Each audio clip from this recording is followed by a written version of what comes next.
Hey everyone, welcome back to the Boss Podcast, where we strive to be the #1 podcast show coming out, man. Today's guest, who's the boss, man? I have to tell you, we've got the infamous / famous, straight from Boston, man. You guys know I'm from Beantown, man. You guys know I'm from Boston.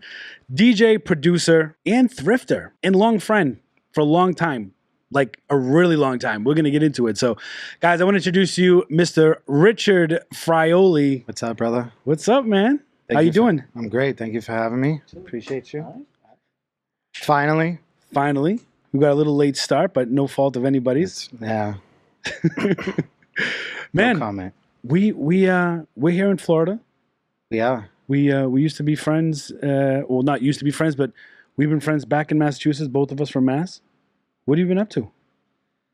I think you just said it. DJing, producing, and thrifting. And enjoying the quality Floridian life, for sure. How long you been down in Florida for? Because I know you've been here for a while. Last month was officially 6 years. 6 years. Yeah. Jeez. 6 years. I can't believe it. I can't believe it. I've only been here for 3 years.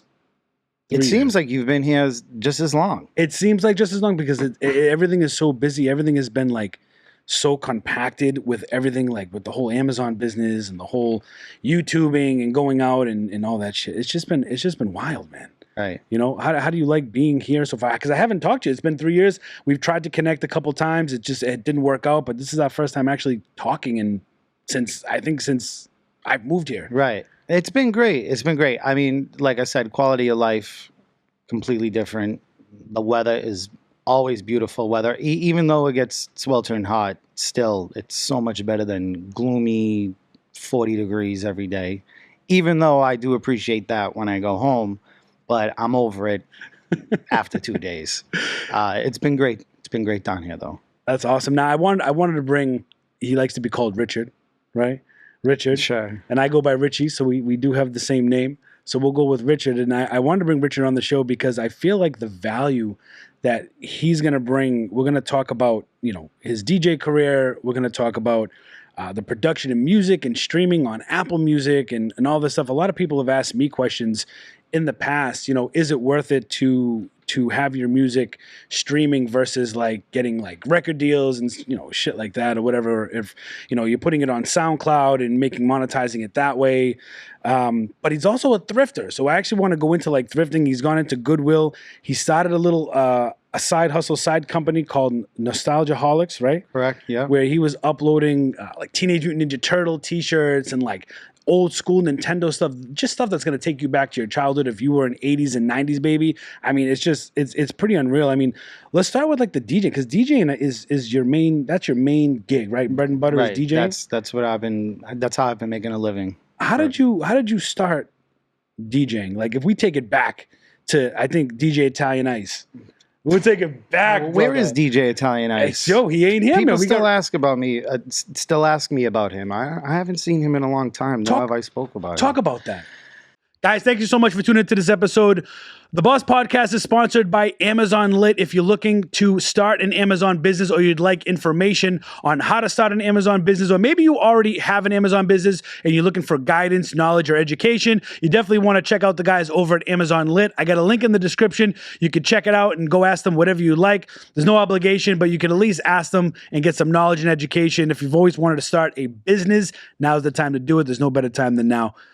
Amazon Lit, appreciate you guys. Thank you for sponsoring the podcast. And now back to the show.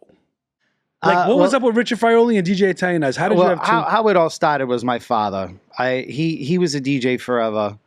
I saw him doing gigs, side gigs, the nightclubs. I grew up with music, whether I wanted to hear it or not, in the house from him. My mother's a big music junkie as well, so listening to music in the car. And thankfully, it was all 60s, 70s, 80s, Motown, disco, funk, soul, the good stuff. The good stuff. Yeah. So, I mean, I developed an ear for that. Growing up again, watching my father DJ and seeing how he can control the crowd through music. He would have me help him with a lot of his gigs. And or help, aka he was putting me to work at a very young age. As I get older, I realize that, and I just took a liking to it. And I would help him with, school dances, weddings, private events. He was actually doing a little nightclub too in Boston and in surrounding areas as well. And that crazy mofo would take me with him. So I got introduced to the scene at a very, very young age. That's why, when people ask me how long have you been doing it, and I could comfortably say, professionally making a living, 15, 20 years, but I've been doing this or I've been around it for about 30 years.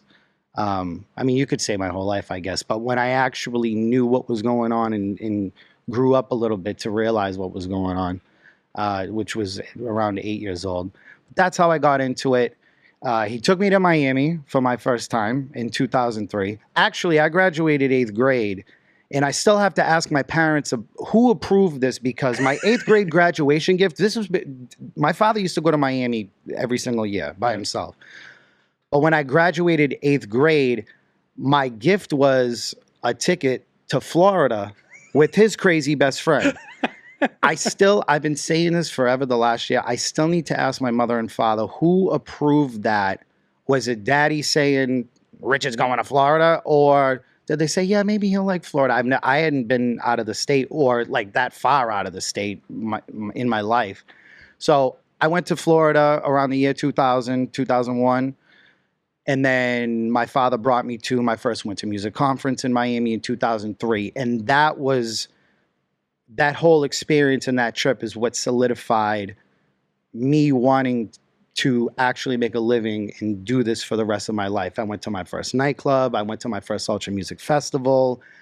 I saw just I've always been a night guy too. I was always the last one to go to sleep and sleepovers when we were little kids. And I was like, this is what I want to do. And this is where I want to be and what I want to be around forever. So, and fast forward, years and years go by. Oh, I'm going to move to Florida. I'm going to move to Florida. That was always the plan. That's what we all said, right? That's what we all said. And how it actually happened was 6 years ago. I'm at the dinner table with my mother, and I said, "Ma, I really think I'm gonna do this move." And my mother's a saint. She doesn't yell. She doesn't get angry. She gets aggravated, but she doesn't get angry or anything. So she didn't slam on the table, but she was like, she just did a little bump, and she's like, "Richard, you've been saying this for years. Do you want to do it now while you're young, or do you want to be old and regret that you never did it?" That was it. A month later, packed the car up and drove down to Florida, and now I'm here. So now you're here, right? Mhm. And in Massachusetts, you would DJ two styles of music. Right. I've always loved house music. Right. So at the time, I had an alias because Richard Fraioli was the actual underground music, house, tech, Afro, when Afro was real Afro, but Afro house. So in Boston, I'm sure Yep. people like to label you, or they used to back in the day. You had to distinguish your style in order to become known. Like, people would come see that specific style. Right. So I would always do Richard Fraioli versus somebody else. I had an alter ego. When people would see that on a flyer versus, they knew they were getting an open format night. They were getting the whole shebang. But if it was just a single name, Richard Fraioli, they knew they were getting straight up house music.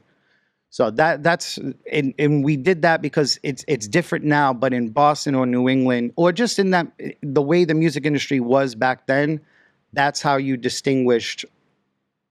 That's how you didn't get labeled if you were trying to do everything all at once. And I love music. I mean, I always say, house music will own my heart, but all music owns my soul. And that's pretty much it. Yeah, that's how it happened. And for those of you that don't know, so a lot of you on Instagram and YouTube, I've always used to talk about how I used to DJ back in New England, back in Boston, and me and Richard here, we would run different nights, even parallel to each other. Sometimes even DJing on the same night, like together, like when we DJ'd with Louis DeVito for those big events, right? I think you hooked me up with that one. I think you hooked me up. My with that father one. did. Yeah, somebody put it in Louis DeVito's ear, and all of a sudden, no, your name was. I mean, you were running the show back then. I mean, we were all very popular and making moves, and people wanted to see us. Yep. So, And I tell my wife all the time, I said, never in my life would I think that there's two Richies that were the most popular DJs in a certain area. And when you went to see Richard Fraioli, you knew what you were getting, and when you went to see Richie play, you knew what you were getting, right? So our styles were similar but different, right? So like they could go see Richard Fraioli and understand that they're going to get a different like mix of, at least from what I understand, correct me if I'm wrong, but you'd get a mix of like house music, vocal and hard, and then you throw in an occasional like mashup in there, or two mashups. And me, I was always just loved doing that. Yeah, and I've always been the type like, nah, fuck that, I'm banging it out. Like, 11 o'clock, I'm like bang, bang, bang, some Scott Project, Derb. You stayed true to it. I was just like, man, I'm pplaying hard shit. I don't even care. And then I kind of softened up a little bit, like Stereo Love came out, and I would like drop that in the beginning, and I was just like, I want 12:30 to hit, 1 o'clock to hit, so I could start playing, the friggin' old school, the bangers at 145 BPM. You know what I mean? Well, what was good about you and I when we actually like met and when we sat down and we realized we liked the same style, especially that old like Robbie Rivera, like the Dirty Dutch, like that nasty, grimy. Dude, I was just banging out "It's Dark, It's Right." No shit. Boom, boom, boom, boom, boom. I actually tweeted Robbie Rivera. Hey, listen, shout out Robbie Rivera, man. Listen, I've talked to Robbie Rivera on Instagram and I've talked to him on Twitter, and I asked him and I said, hey, would you be interested? Because I know he's in the Miami area. I think.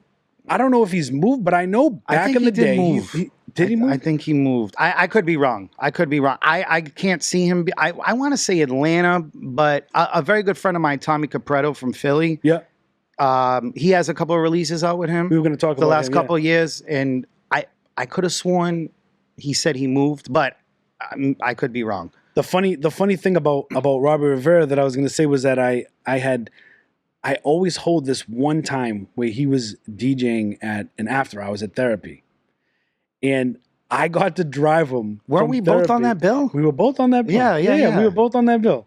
And at the end, which is why I stayed to the end, it was like, I don't know, 7 o'clock in the morning. It was something stupid. And I drove him to the airport. And the whole time I just kept driving and I was like, I don't know what the fuck to say right now. It's like my favorite DJ producer is literally sitting next to me and I don't know what to say, man. And I dropped him off at Logan. He said, thank you very much. I said, no problem. And I always think to myself, man, if I had opened up any type of other dialogue other than being a scared little bitch, could it have led to something? Like, you know what I mean? Like, could it have led to something? And I tweeted Robbie and I said, hey, check your DMs because, we always land in requests if, we don't, whatever. And he actually responded to me about that time. And I said, I wanted to remind him. I was like, listen, I'd love to have you on the podcast and to talk about like your story. You've always been a favorite, producer of mine and DJ, and I love it. And would you consider it? I said, there was this time, and I told him about the Therapy thing. He was like, I remember that time. And in my head, I'm like, what do you remember? Right. And I was like, oh, well, you didn't say anything in the car. I didn't really say much. No, but who I had? I had my ex in there and her friend. I was using her car. So I can't remember what was said, honestly, in the whole vehicle, but I don't think much was said. That's the thing. I might have been a little awkward ride, but he had sent me a message back saying, I remember that time. I was like, oh, cool. And I was like, what do you think about maybe hopping on the podcast? You still in Miami? Would you consider coming in and talking about like this and that? I never got a response.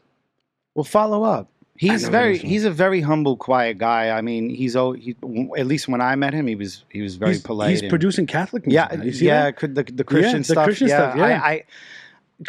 I went on his IG because I'm like, Tommy had mentioned him, and I said, I wonder if he has anything new out. And I went on to his IG, and then I saw that he has a whole Christian page. That's dedicated. how I found out too. And I'm like, okay, that's different. So good for him. Good for him.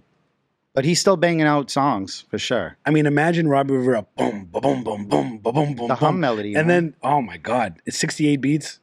It just everything, God. Just crazy, just a legend. And then he's producing Christian music, which is really interesting. I mean, it must be easy for him. You know what I mean? But yeah, I would love to try to get him on the show too. I know he's been a fan favorite of both of ours for a long time. Well, now's your time to speak up. So haunt him now. Say I didn't say anything 15 years ago, so right. Hook me up this time. Let's go. Come into the studio, man. Come into the studio.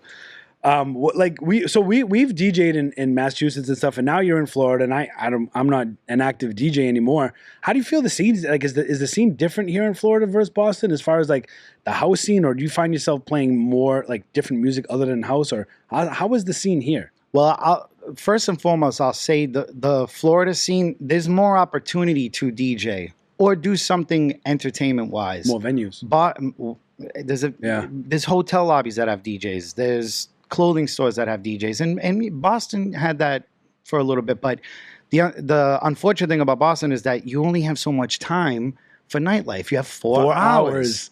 4 hours. And no one's going at 10 o'clock. Nope. So the people who actively go out and who are in the industry and or nightlife, you don't show up until 12, 12:30. Now you only have an hour and a half. Yep. And last call's at 1:30. Right. I mean, unless you know the people, sometimes you can get one and after, but generally.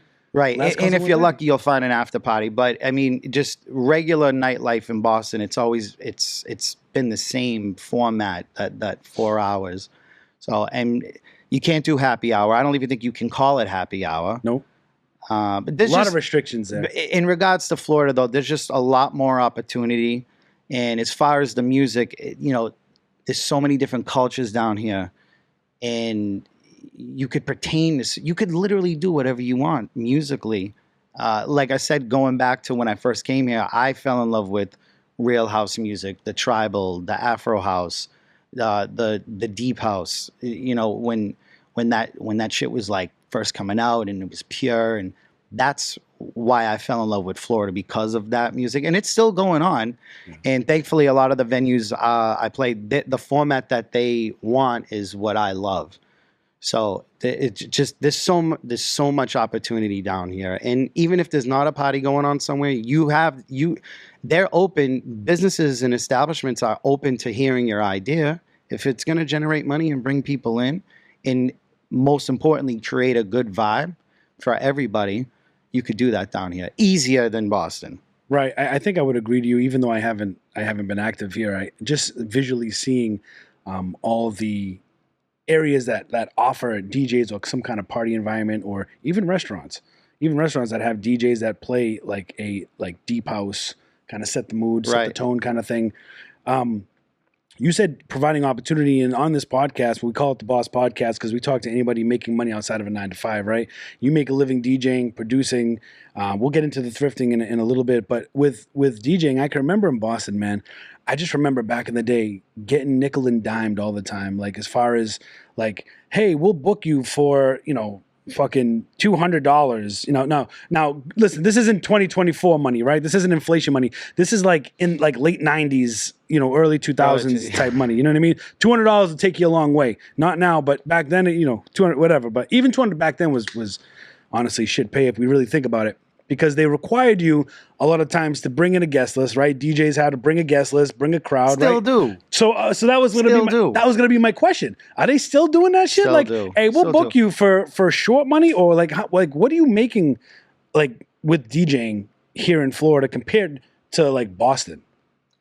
Well, first and foremost, I want to say this: the reason why we keep bringing up Boston is because we're both from there, so we could relate to that more than any other place. But I will say, I'm sure it happens everywhere. I thought you were going to show up in a Yankees hat, man. We get a Boston-based guy. He's a Yankees guy, though. He's a Yankees guy. I didn't want to. That would have been funny because you're wearing the Red Sox hat. That's why I wore the Red Sox hat. Listen, this is Boston themed. It feels good to be next to a fellow Bostonian. So I'm repping Bruins, and they're in the playoffs now. Yes, sir. So, but as far as the money goes, I could see if. For the local DJ side, it's still $250 to $500 is the standard. Now, if you have a following, if you're established, and the big thing back in the day was you didn't have to produce. I mean, there were producer DJs, but now you have to produce your own music. You consistently have to create and release your own content, be it a video, be it a track. It needs to be yours. The content needs to be there. But as far as the pay, if you're doing that, you have the leverage to ask for more money. And, I'm very fortunate to be where I'm at right now.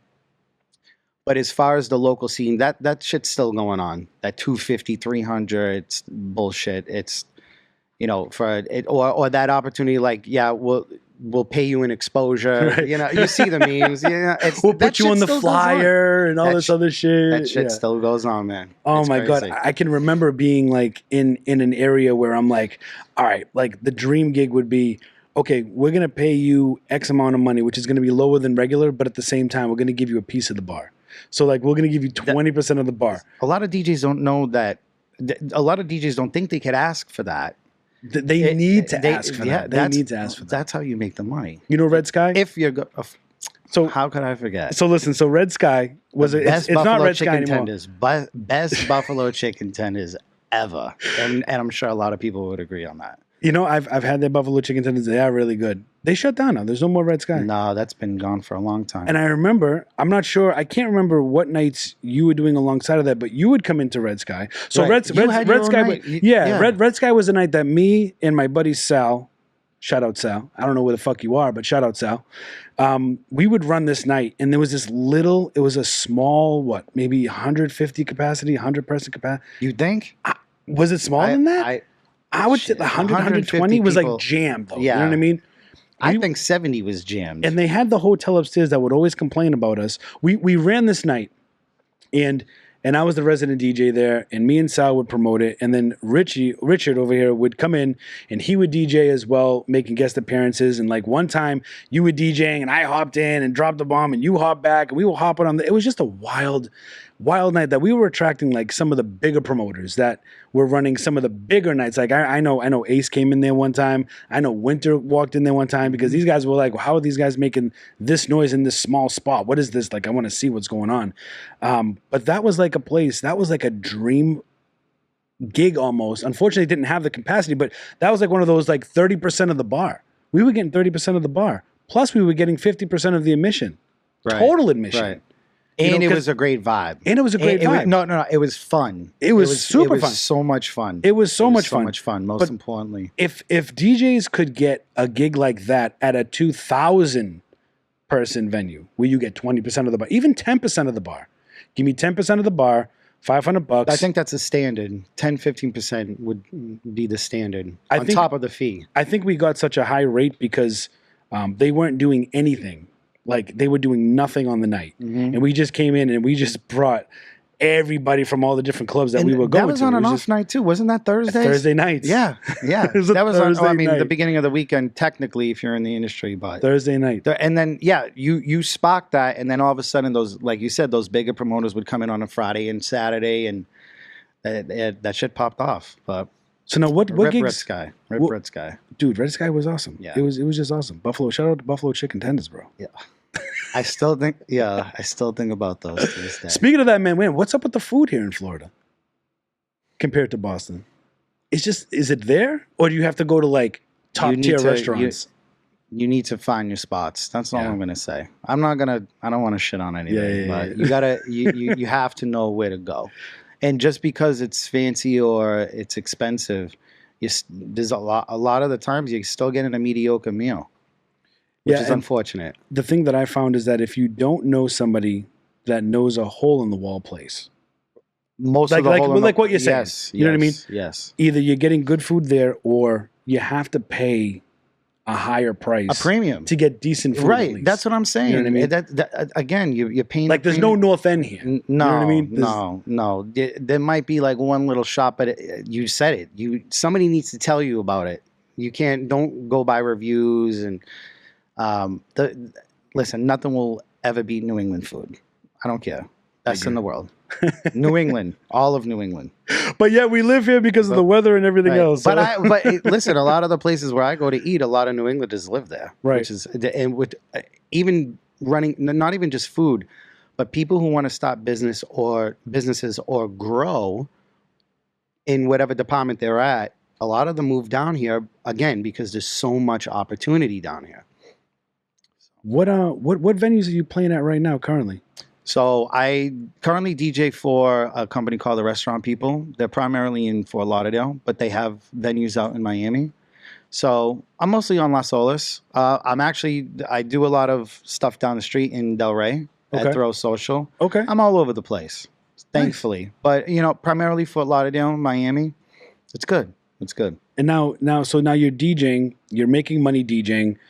Are you able to? So you're not able to get a piece of the bar at any of these places. No. So it's mostly this is my flat fee for me to come there, right? And then do they allow? I'm resident, so it would. I wouldn't want to ask because we don't have promoters. Everything is all in house. Okay. Everything's promoted or advertised, marketed in Which is the house. way it should be, in Right, my right. opinion. It's very smooth sailing. I'm very grateful for the opportunity that I have right now.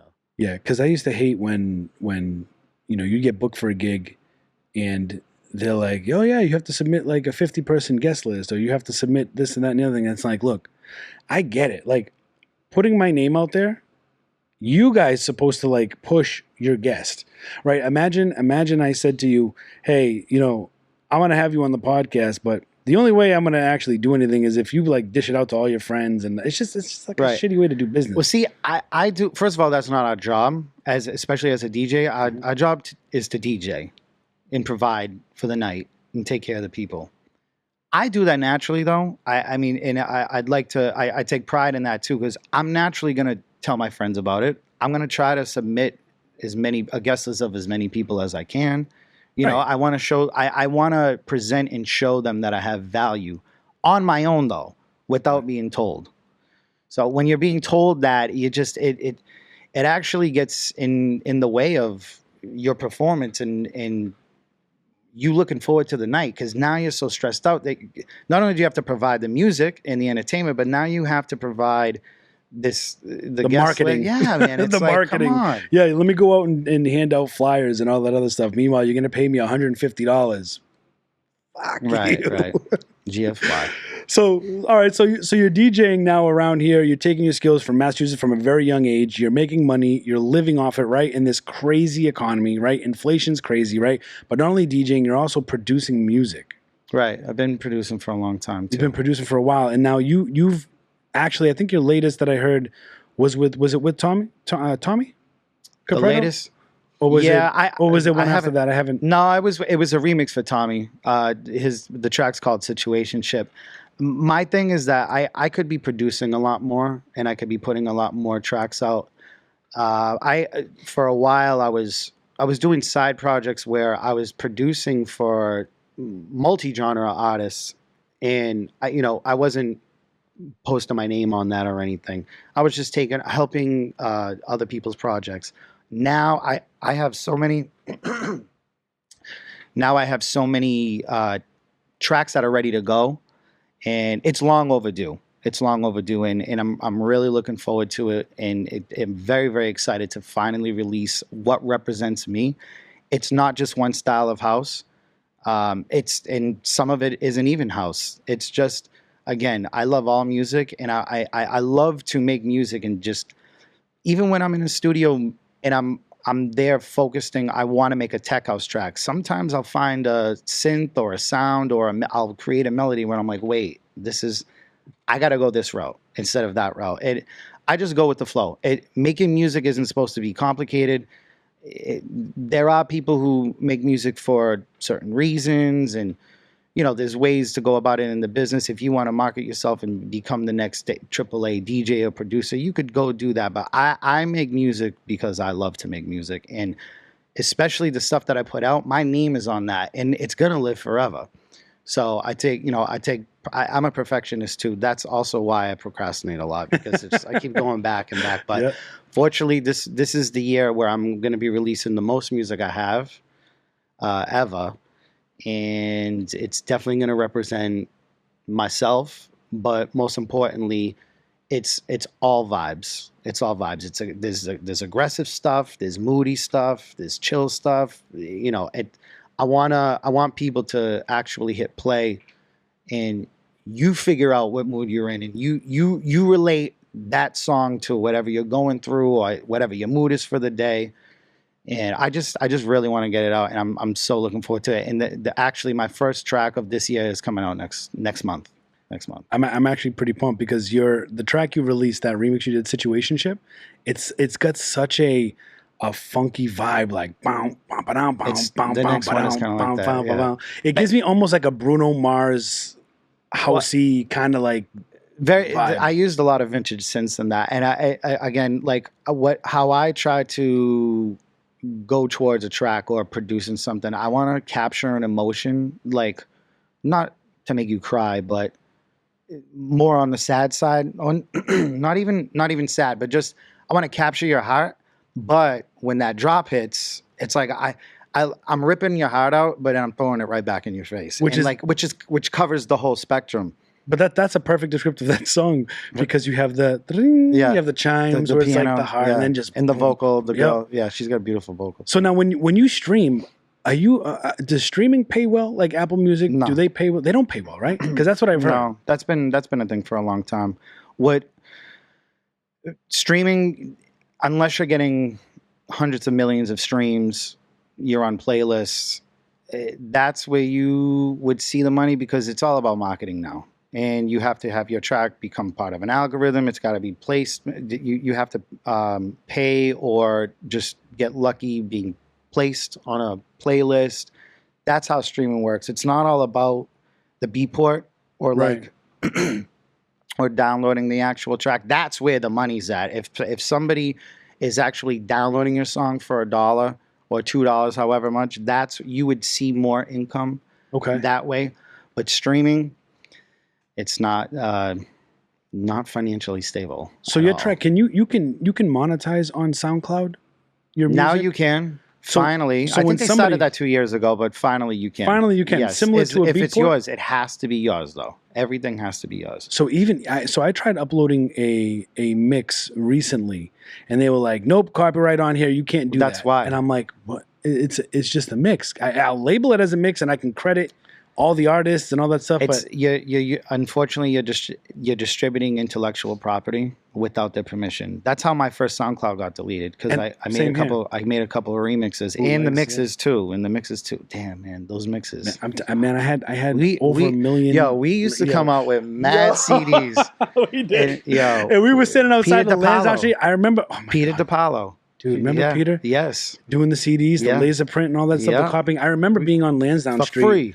Well, are you probably I didn't get shit for free. Well, no, you used to sell your CDs, right? $5. I was out there in a friggin' goose jacket Yeah, in the winter. absolutely. But at first, I was giving everything out for free, and I was trying different things. I was trying if I couldn't get the professional CDs done, I literally just put a label like the Roxio labels on it, like whatever. I don't care. I just want to hand it out.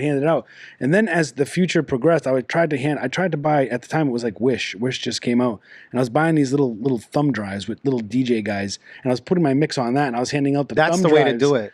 Now, That's the way to do it. If you're an upcoming producer and you want to give a DJ a demo, that's the way to do it. But it was a that's grind, expensive. man. Yeah, It's it a was a grind, grind. and it's expensive. For sure. So if you sell your music on SoundCloud and you sell your music on Beatport and you're streaming, if I just pull up like Apple Music now and listen to your like song, like what do you make from that one stream? Or is it grouped as like for every 1,000 streams you get X amount of money? It depends which like platform. YouTube, you know what I mean? Like a CPM.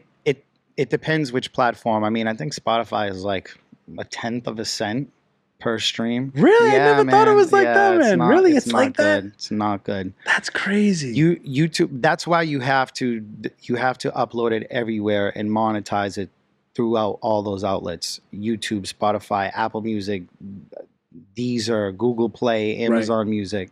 I don't know who the fuck's using that, but the Google Play? Yeah, I don't know. I mean, either. listen. know either.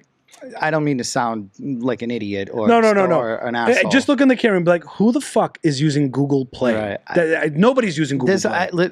I have to remind myself there are other parts of the world where people don't have access to a lot of that stuff, and a lot of the music, especially electronic music like that we like. You remember going on Beatport and we would have territory restrictions. Yep. Not all music can be Copyright released restrictions, in a lot of yep. countries. Yep. It's restricted. It's in the music that we like and that we make. Unfortunately, Is a lot like that. Yeah, a lot of it's restricted to unfortunately, Europe. yeah, man. It's a lot of those. Those countries that you would never hear of. They're very, very strict with their music. Do you have a YouTube? Of course, yeah. I haven't utilized it a lot, but again, that's coming with the release of my next track in May. I'm going to be doing a lot of mixes. In YouTube, your DJ mixes on SoundCloud, you're running the risk of the copyright infringement or the copyright strikes. But at least YouTube keeps it there. Yep. They'll block You can't monetize it. You can't monetize but it. It'll stay there. But here's the good thing too. You're not making any money, but the the intellectual property that you're using of other artists' music, they're getting paid because you can't monetize it. And so, I mean, you're also supporting the artist as well, aside from playing their track in your mix. Which I think is super important, but that's a perfect situation for someone like you where you love DJing, you're good at it, you've been good at it, you're producing your own music, right? So like if I was in your position, if I was producing music, I would be uploading all my original tracks that I could monetize because I have licenses for those and all that other stuff, right? Right. And then the mix would incorporate my remixes with other artists' mixes, and I wouldn't be able to monetize that, but at the same time, that mix might get me more eyes on my remixes because it's on my page. Right. You know what I mean? You could listen, if you have the permission from the owner of that property, who owns that track, you can use it. Have you ever reached out to try to get permission? I have, and I got some responses too. This was very big during the pandemic when everybody was live streaming. Yep. Because we would live stream on Facebook or Instagram, and then as soon as Instagram heard whatever the sound, shut you down, they shut man. you down. Yep. But if you had permission, they were going through a lot where your name would be whitelisted, and you were allowed to use that and stream that. But as of late, there's so much music out. There's so many producers. There's so much great content in weird genres that if I'm gonna make a mix, I'm gonna try to find some. I'm not gonna use something that everybody's heard a million times, or I'm not gonna use something that's gonna get me a copyright strike. I don't want it to be Shazamable. So that's how I've been like curating my mix and my live DJ sets. A lot of people will try to, I could see them like I could see the S in the middle of their phone, and I'm like, buddy, you ain't gonna get this. Right. It's not coming up. They're trying to get the name of the track. Or They'll come up to me and they'll be like, hey, what was the name of that track? I'm like, I'm sorry, I don't share my music, and I really don't. And I'm not a selfish mofo, right? But that shit took me 4 hours to find. Yeah, like hell no. Man, I remember going to like clubbox.com and like download. Do you remember? This is like going back. Don't rat us out. Don't rat us out. Yo, it's not even operating anymore. Zippy Share. I remember Zippy Share, man. We would download in the free download versions. But that was like music you could not find anywhere unless you knew that. And I want to know how they found it. Whoever was running that. Wait, the best site though. I'll always say this, and this is what actually introduced me to the blog house era. This is how I found Steve Angelo, Swedish House Mafia, Layback Luke. Do you remember tribalectrodance.blogspot.com? I think I do. This was like one of the first. This dude used to actually post my stuff too. That's where I used to find everything, and there were no previews. Like if you click the link, there wasn't a preview. You just downloaded it based on the reputation of the name, right?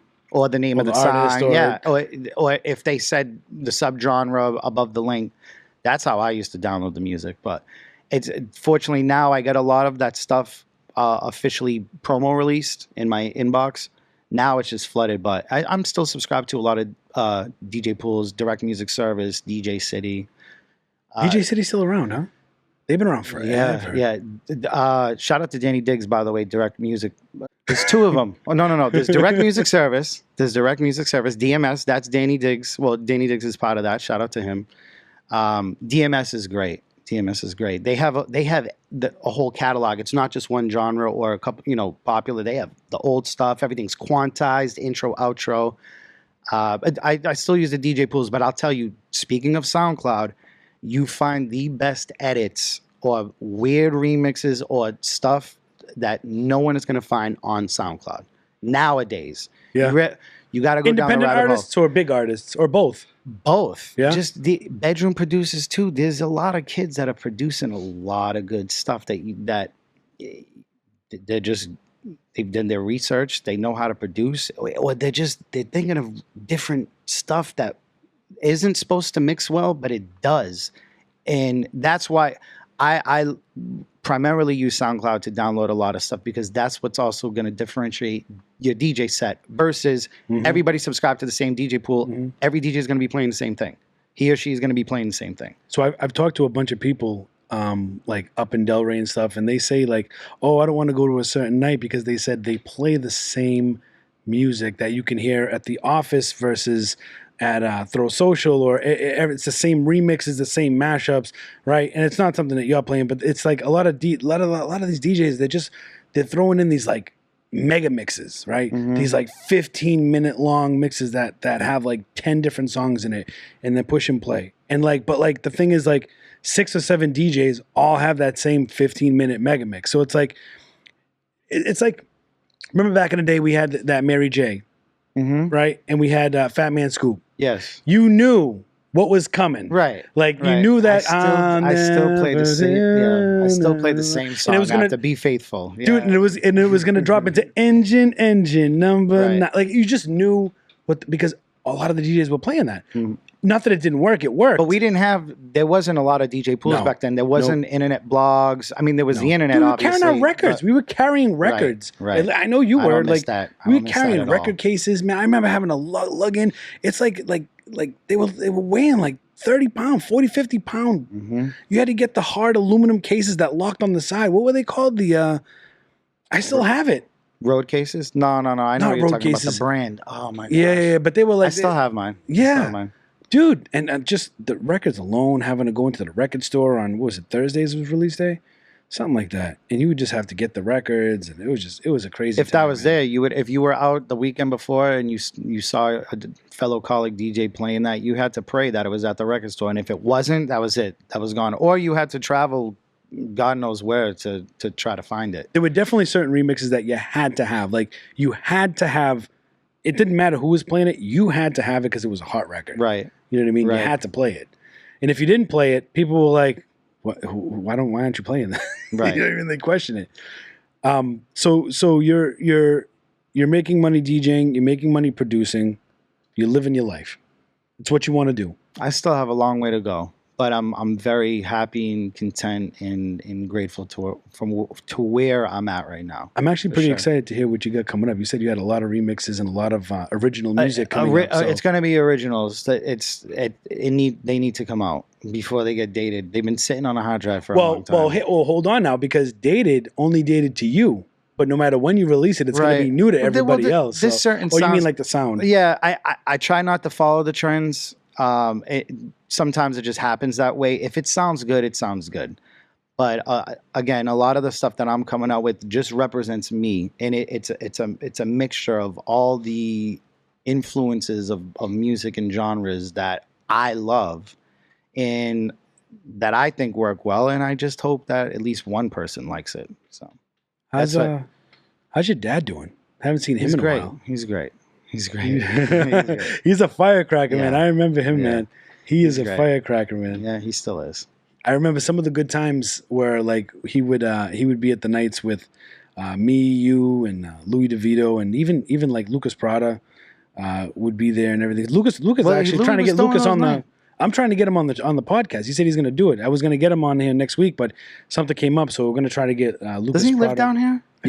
Yeah, doesn't he? He lives in South Florida now. Right. Yeah. Right. Shout out Lucas Prada, man. Yeah, man. You know him, his wife, his kids, and everything. You know what I mean? They're doing great, and he's doing his thing. And man, it's crazy because he would do shows with like Stevie B, and like all those like Tamia and I remember the days of Hex Hector, all that like old school New York Underpuss, anthem, Chris Cox. My God. But I want to get Lucas on the show, man. He's going to come on next month, I believe. That's awesome. With all this stuff going on with that, like DJ, I mean, that shit keeps you busy, bro. Especially if you're living off it and you're trying to produce music. When do you have time? You like to thrift. You've uploaded a bunch of things to your Instagram and your socials about thrifting and Goodwill. And now you're entering, like, not only are we relatable because of music and DJing and for the love of house music and music in general, but like now it's like, holy shit, you picking up that Ninja Turtles t-shirt? Yeah. You selling it? You pushing it? Like, how is that working out for you? It's always been a hobby of mine, especially my brother. My brother does that primarily. My middle brother, Bobby, he collects the comic books. I know you have a shit ton of comic books. Big collector. Yeah. I remember you telling me that. He primarily does that. He goes to shows and stuff like that. But we've always had a thing for just either buying the stuff that we had that was thrown out, or even buying the stuff that we wish we had, but either we couldn't afford it or we just never got it. I mean, thankfully my parents gave my brothers and I everything we ever wanted. But now as I'm older, I'm like, oh shit, I remember seeing so and so in middle school have that, and like, oh, it's right here, like I could buy it. I love it's the thrill of the hunt. You could relate to it. It's you said a lot of the stuff I'm about to say on the podcast and your videos.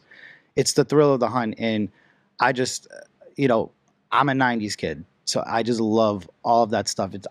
For me it was the best decade, the best era.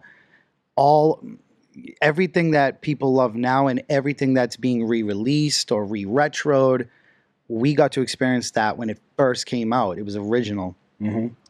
As far as the thrifting, you never know what you're gonna find, and that excites me. I love going to flea markets, yard sales. I've been pushing back on it a little bit because I've been so busy. My only days off are like Monday and Tuesday. Yeah, a lot of the thrift stores are closed Monday, but Tuesdays I'm still going out. The swap shop is really good too. That's that big one out in yeah, Florida, yeah. right? It's a drive-in movie theater too at night. But that place is sick. I'm getting older now, so I can't. In Boston, what I actually used to do is I used to DJ 2 a.m. It would be done. I would drive to whatever flea market I was going to that Sunday morning. Sleep in the car, because they would also have a time limit on they wouldn't let anybody in like before 7 or 8 o'clock, or even yard sales. I'd figure out where I'm gonna go. I'd sleep in the car and I would like just go for it. But I have a little company called Nostalgiaholics where we sell all that pop culture, anything pre 2000s, primarily vintage clothes, because it's with 80s and 90s becoming so popular nowadays. I'm sure you know too, the flea markets, the yard sales, the thrift stores, there's scraps because everyone is looking for that stuff. And going back to the pandemic too, people realize like, oh, they're going through their closets, and they're looking it up on eBay, and they're like, oh my God, this is really worth this much. And just for the record, Mario Duck Hunt on Nintendo is not worth more than $1. I just want everybody to know that. That was the packing game. That was the packing game that was produced by the millions. Just because it's old doesn't mean it's worth a lot. And there's no value on sentimental value. But again, it's the thrill of the hunt. You never know what you're going to find. And I love displaying that stuff. I do resell a lot of stuff as well. And it's a great side hustle. And it's fun. It's fun, most importantly. Do you find yourself going to a lot of flea markets today? Or I know you said you were doing it before. Is it something that you're actively doing? Like would you say, hey, I'm going to go this week? You know what I mean? Here and there now, because again, the scraps, or there's so much competition. Before, there was maybe only 2 or 3 guys or girls, including myself, that were looking for the same thing. Now everyone's looking for the same thing, or even if they don't like that stuff, because again, I love to collect that stuff first and foremost, but there's other people looking for that stuff that want to flip it, and unfortunately there's not enough, at least in this area, or the thickly settled, populated areas. There's just not a lot. But so I frequent Montana a lot, and when I tell you, I'm not saying where, I'm not putting that out there, but like you have to go in the middle of nowhere. I was just gonna say you're in the middle of nowhere with that. Yeah, because I see your find a reels lot of good stuff. I usually bring one little carry-on, and I end up having to buy luggage to take it back because I find so much stuff there. But again, you never know what you're going to find. And you anywhere. You said with the scraps, I feel like that's a lot of that has to do with the pandemic, right? Where people were sent home. A lot of people lost their jobs and whatnot, and they were looking at what can I do to make money in the immediate effect, right? Like when Pokemon came back, came back crazy. Like, I used to collect Pokemon back in the day when it first came out. Same. Right? Then it died off, or not really died off. It's the number 1 top selling franchise in history. Mm-hmm. You know what I mean? But in here in the US, it kind of like faded a little bit, and then all of a sudden, boom, it comes back, and you're having these ridiculous prices being inflated. And I started, with reselling and having the license and the LLC, I said, you know what, I'm going to try to get a distributor. And luckily, I got a distributor, and I started buying Pokemon booster boxes by Right. the I case. remember it. Yeah. And then I was even I opening remember packs doing breaks, online, yeah. and I was like doing the breaks, and I was like, that was like holding my Venmo up to the screen. As soon as I got the payment, I'd be like, Yeah. all right, let's do it. You know what I mean? Like, that was just such a wild ride, and it's died down severely. Like today, like I said, I told you I went to a Goodwill today, and you said, did you find anything? And I was like, honestly, I just went there for some used books, and I only found like a brand new Frozen Monopoly. I got it for $4, and it's selling for $23.99. There was like a one, I don't know, some baby stuff, and nothing was really worth it. And I don't like to resell it unless it's like brand new, or Right. at least sealed. Yeah. You know what I mean? The only used stuff I like is like DVDs, video games. Video games, if you can find them in the thrift stores, Those have been scarce for a very long time, especially the retro ones. I mean, that's the first thing people try to look for. Besides like electronics. The video game, right? The electronics and the video games that's the first section I go to. The glass case first, and then we go to the electronics section. But it's, again, you never know. You just gotta be the right place, right time. Right place, right time, for sure. And it's supposed to be fun. It's supposed to be fun finding things. And then you also, the beauty of that too is like, I learned about like vintage ashtrays along the way, cups, the Ray Dunn stuff. Like I'll be in Marshalls. I know you know your shit. So I'll be in Marshalls. I shouldn't be in Marshalls or TJ Maxx at all because I go there for one thing and I end up leaving with a whole cart. But you learn different things, or you see what is selling on eBay or what's popular, and it's like, all right, if I want to buy this shirt for $20 and this mug is $1 and it's selling for 25, frequently, I'll just take it, I'll sell it, and that just pays for what I want. That's how I like to look at that stuff. It's very, very typical thrift. I'm not on the scale that you're at. You're a beast with the stuff that you do. I was just gonna ask you, what platform do you resell on? Do you just like mess with like eBay? Or? I'm a Mercari guy. I love Mercari. Yeah, I'm a Mercari. I'm a Mercari guy too. And now that there's no seller fees. Yep. But the people are paying for that though. The buyer is picking that up. Really? I didn't know that. So yeah, and the only reason why I know that. What's it called?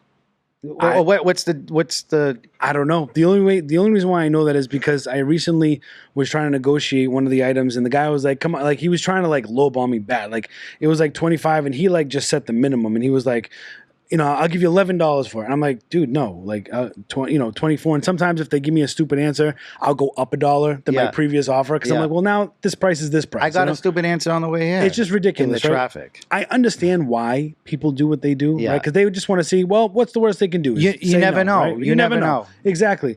But he said to me, oh, come on, now the buyers have to pay the selling fee now. Now I haven't bought anything on Mercari yet, and this just happened the other day. I haven't bought anything. I'm gonna have to go on there and act as if I'm gonna buy something and check it out for sure. Yeah. But yeah, I love Mercari. It's simple. And this isn't sponsored by Mercari. There's nothing like that. But just like it's so much easier because everything is all the fees that they took front. from us the last couple of years. Nah. Dude, everything's up front though. Like eBay, bro. I do like Mercari. I like the platform, how easy it is. It's straightforward. It shows you how much you're going to make once you set your price. And that's what you get. And the printing out the shipping label, it's picking which shipping carrier you're going to choose.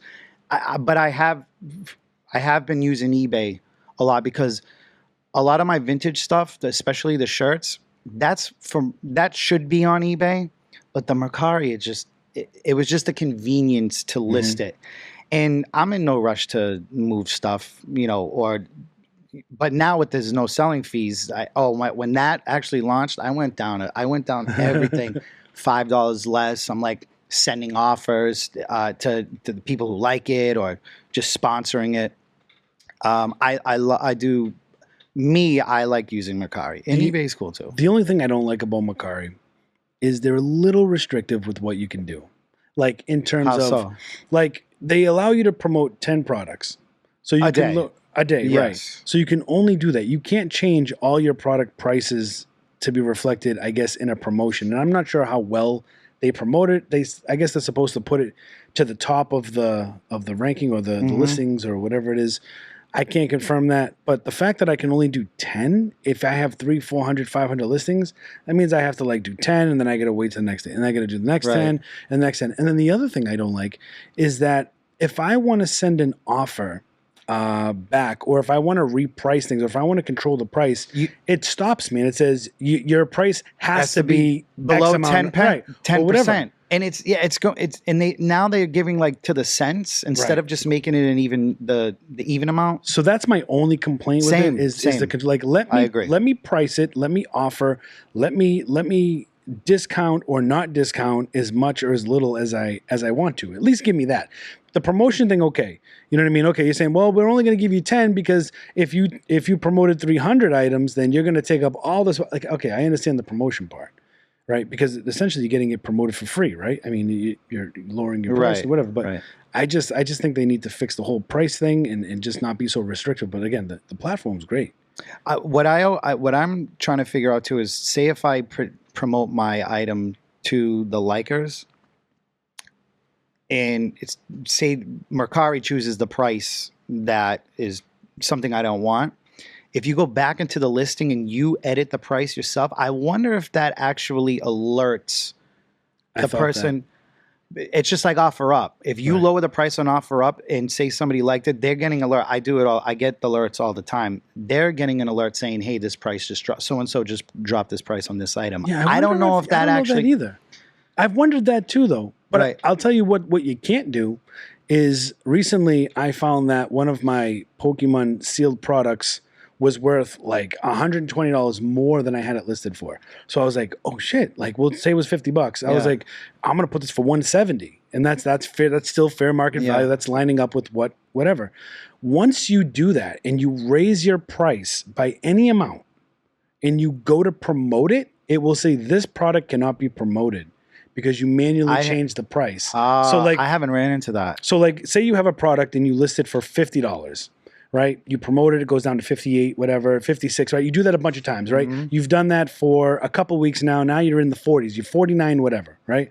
Then you say, you know what? This is too low of a price. I went too low with this. I want to raise it to $65 because the value's gone up. You change the price, $64.99 or $65, right? The next time you go to promote that, it's going to say cannot be promoted. So you just have to delete the listing and relist it. It's so annoying because I've had to do that with so many products. And when you're trying to manage 300-400 products, I've had to like resave the pictures so I don't have to retake them. Yeah. Resave the pictures, re-upload the pictures, and then once you put it at 65, then you can start the whole promotion and discount again. But once you manually change that, you can't promote it again. Good to know. I did not know that. Yeah. But then that again, that's with the whole restrictive of the Mercari that I just wish. eBay, man, eBay banned me twice for twice, not once, but twice, for selling Pokemon, and then the person saying it wasn't real, and I sent them invoices from my distributor That's just saying typical eBay that has no. It was the first order. To the seller. It was the first order I sold on both accounts. I sent them the invoice. Nope. I'm like, this is literally my invoice just from my distributor. We can't accept that. The customer saying that it's counterfeit, blah, blah, blah. And I'm like, well, the customer's not an expert. Right. Like, so I got screwed out of the product and they refunded them. So I just said, you know what? I've just been like, they have no help. They favor the buyer versus 100%. The seller. And I understand. Listen, there's some instances where there are a lot of scummy sellers out there. I know a couple of you. I know a couple of you scummy ass sellers. I know you. But I also know that the majority of sellers are actually good sellers, right? I know enough sellers to know that there are more scummy buyers than scummy sellers, at least that I've witnessed in my 6-7 years of reselling. Because man, I'm telling you, even with Amazon, you send it in, they open up the packs. Yeah, that's all y'all. I know nothing about Amazon. Yeah, bro, that's y'all world. Just like they would do on eBay or Mercari. I've sent in Pokemon cards. They'll open them up. They'll take out the good cards, put them back, and send it back, and then say, "This person sent me a box of open Pokemon cards. I didn't send you anything." And it's like, how do you prove that? Even if I took a picture of the box sealed, that sucks. It's just like, so it's like there has to be some kind of like direction where Amazon's like, okay, the buyer is saying that you sent them open packs.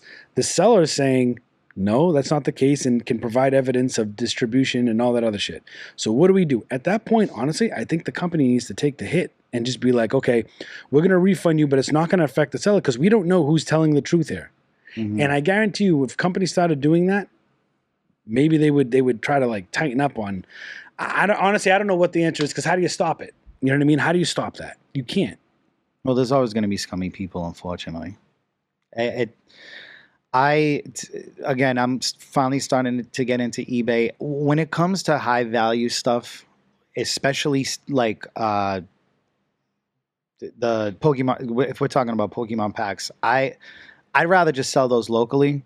And speaking of collecting those back when they first came out, my brother found my binder, and all of them were shadowless. Oof. He goes, "Do you know what this is?" I'm like, "No." All of them are shadowless. We got them graded CGC, and Love CGC. I wanted to post. I missed out because we got them back. Well, we submitted them August 2020. We Probably took over a year. We didn't get them back until September 2021. Yeah. I really wanted to post them the whole lot on eBay, but I didn't want to take the chance because that's. I mean, there was, you know, at the time $6-7 grand worth of shadowless stuff or graded cards. I didn't want to take the chance, and that's what led to the procrastination. Thankfully, last year I found somebody locally who bought the whole shebang. But I'm very skeptical on if it's a really, really expensive item or something that people could say it's counterfeit. I try to stay away from the online selling. I'll just try to do it local.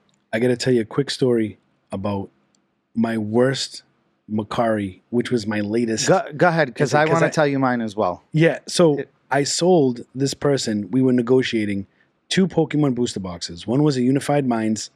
One was, I can't remember the other one, but I had it listed for $850. I agreed on $600. Okay, huge discount already.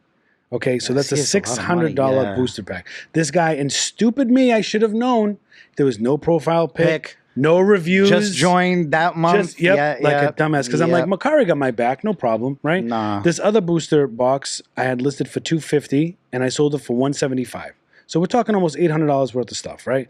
Okay, I send it in acrylic boxes because I'm such an OCD collector. As am I. I pick out the perfect booster box sealed, and I buy a $40 acrylic case that fits it perfectly in its closet, never to be touched again. Right? You did the right thing. I sent them wrapped, bubble wrapped, and packed. You know, I do this. I did this for a living. You know what I mean? I know what I'm doing. Pack it up, right? I send it.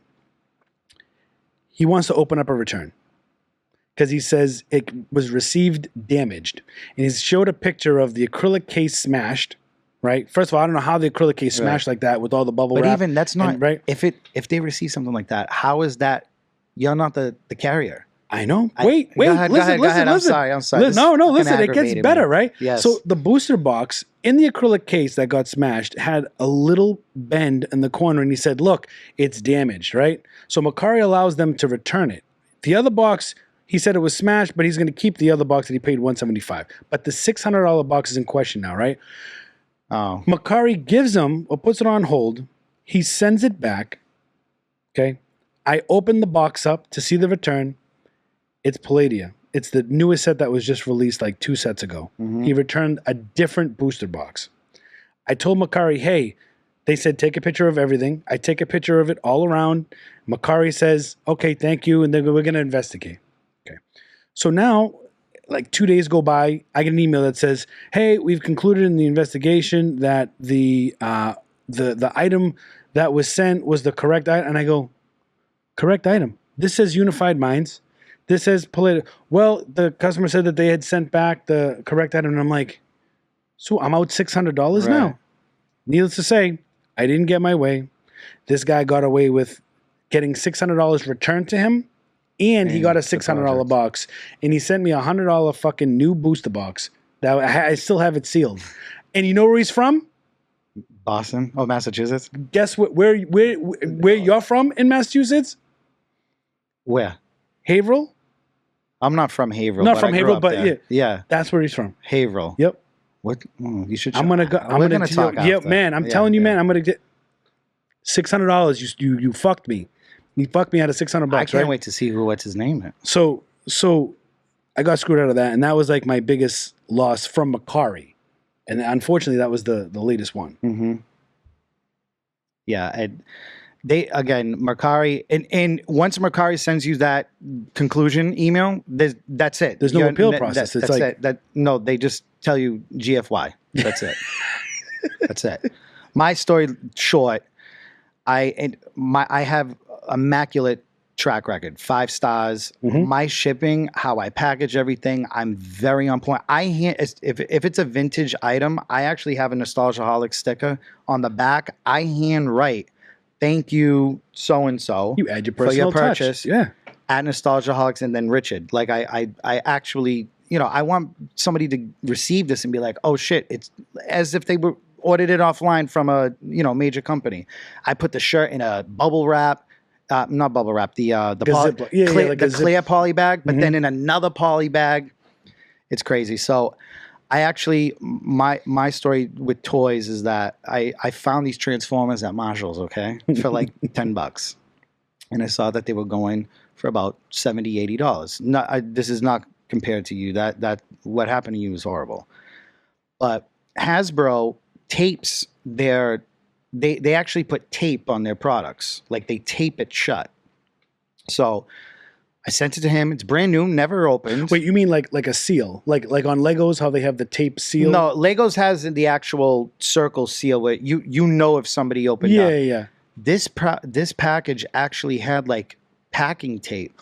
It was seriously, when you do your run, okay, look at the Hasbro, okay, the bigger stuff. Yeah, you'll see that there's a lot of tape on it. Because I actually went to Walmart the next day and I wanted to see if this actually was for all the toys. I sent it to him.